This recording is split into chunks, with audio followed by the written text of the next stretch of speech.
Olá pessoal, eu sou Laurence Melo, gestor dos fundos de crédito da ZQuest e estou aqui para dar início ao primeiro episódio da série Pergunte ao Gestor, onde basicamente a gente vai estar respondendo dúvidas dos nossos clientes, parceiros, investidores, diretamente com o gestor de cada fundo responsável e tentar fazer isso de uma maneira assim, bem construtiva, onde a gente esteja sanando dúvida e participando da educação financeira dos nossos clientes, né?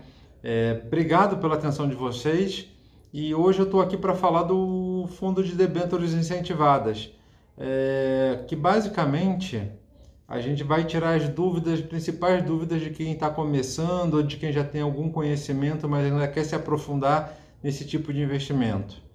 E a primeira pergunta que a gente recebeu vem basicamente o que é uma debênture incentivada e o que são fundos de debêntures incentivadas, tá? Turma, debênture é um dos principais instrumentos do mercado de crédito.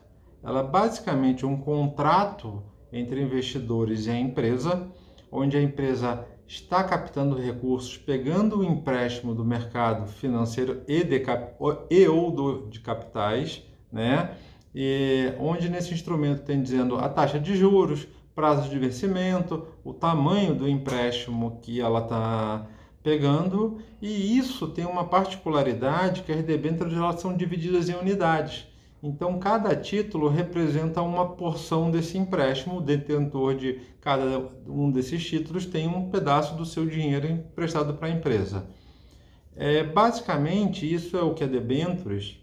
E o que é importante é que ela é um instrumento muito antigo do mercado financeiro de capitais, que em 2011 foi feita uma lei especial, onde, para incentivar investidores, pessoas físicas, principalmente investidores estrangeiros, mas nós vamos ficar nas pessoas físicas, que ao fazer um tipo de empréstimo para empresas em investimentos que sejam direcionados à infraestrutura do país, as pessoas, e de longo prazo, essas pessoas tivessem uma isenção de imposto de renda, de tal forma que essa isenção fosse um atrativo a mais para pessoas emprestarem e, com isso, ajudar o governo, ajudar o país a fazer a construção da necessidade de infraestrutura que o país tem. Qual a vantagem de investir num fundo de debêntures incentivados em relação a uma carteira de papéis? Sendo direto, e tem que começar por aí, a principal vantagem é você não ter a tributação sobre rendimentos que é típica dos instrumentos de renda fixa, seja no Tesouro Direto ou numa debênture normal. Quando você aplica, você tem um ganho, você tendo um ganho, você tem uma parcela disso que você recolhe de imposto, e no caso das debêntures incentivadas, ela não tem isso, você não recolhe nenhum imposto sobre ganho, né?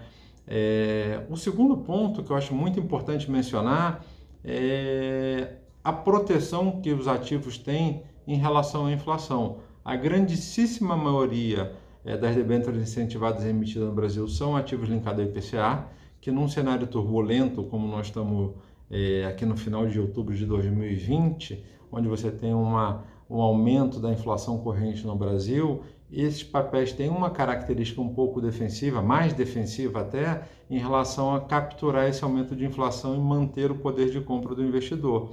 E a terceira vantagem, que é muito importante a gente mencionar, é que a parcela, diferente de uma pessoa que investe em debêntures incentivadas diretamente, você tem uma pulverização da sua carteira, que isso mitiga riscos e faz com que você tenha um pouquinho do seu dinheiro aplicado em diversas empresas dentro do fundo, diferente quando você faz uma aplicação em um ou dois ativos direto, onde você tem uma exposição de risco de crédito, principalmente, de determinado emissor muito maior que você vai ter no fundo de debêntures incentivadas. Quanto rende média por mês? Essa pergunta é capciosa e tem muito a ver com a cultura do brasileiro, que era aquela quanto rende por mês e era quase previsível. Características de fundo de risco. Você diminui essa percepção de quanto deve render ou não por mês e você olha por períodos mais longos. E geralmente você fixa uma meta. Alguns fundos são em CDI, outros são em Bovespa. Nesse caso, é um fundo que é o IMAB5. é o índice de juros reais, ou seja, ativos linkados à inflação, que o governo tem uma curva e no Brasil ele fica limitado aos 5 primeiros anos dessa curva, que vai de 2021 a 2025. É um índice um pouquinho mais complexo, ele flutua no mês a mês, então o nosso objetivo, igual o Ibovespa, que flutua no mês a mês, é você superar esse índice, tá? O nosso entendimento, e que eu acho que para trazer a conversa um pouco mais para o mundo do dia a dia, em janelas de 6 meses a 1 ano, esse índice IMA-B5 tende a superar o CDI, tá? Se você leva para mais 1 ano e meio, 2, então mais ainda. Então, quando eu estou um fundo atrelado ao IMA-B5, eu estou tendo uma proteção contra a inflação e, historicamente, um benchmark que supera o CDI com muita frequência. Uma que é bastante interessante, ela é técnica, mas dá para resumir de uma forma bastante simplificada. O que é MTM? Ou seja, o que é marcação a mercado? E, sendo breve, direto, tentando ser simples, é a atualização diária de um preço de um ativo de renda fixa ou da cota do fundo de investimento para que esse preço reflita as condições de mercado daquele ativo naquele dia, tá? Isso quer dizer o seguinte, o mercado muda em função da taxa de juros, do humor do mercado, das condições da economia, e não necessariamente a taxa que aquele ativo está sendo negociado no dia foi a taxa que ele foi emitido. Então, a marcação a mercado ela vai refletir o ganho ou perda dia a dia que aquele papel tem em relação ao preço anterior, tá bom? E aqui eu acho que para finalizar, ainda sendo mais técnica, mas é uma pergunta bem pertinente de uma palavra que aparece muito no jargão de renda fixa, o que é duration de uma carteira, né? E como isso influencia na performance do fundo. Duration, ele começa, e sendo direto, com um conceito muito simples, é o prazo médio de um ativo ou o prazo médio de uma carteira. Um ativo, ele paga juros e amortizações ao longo do tempo. Dá para resumir aquilo num prazo médio? Tá. E isso faz com que um ativo ou um fundo que tenha mais duration ou menos duration, tá?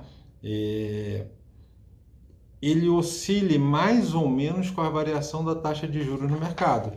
Maior duration, maior a variação da taxa de juros, maior a variação do resultado do fundo ou do papel, menor duration, menor variação do preço do papel, menor variação da oscilação da cota de um fundo, tá?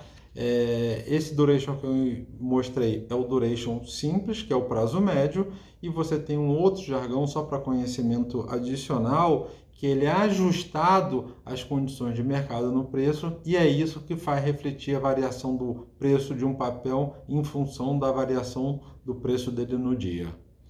Com isso, nós terminamos nossas perguntas.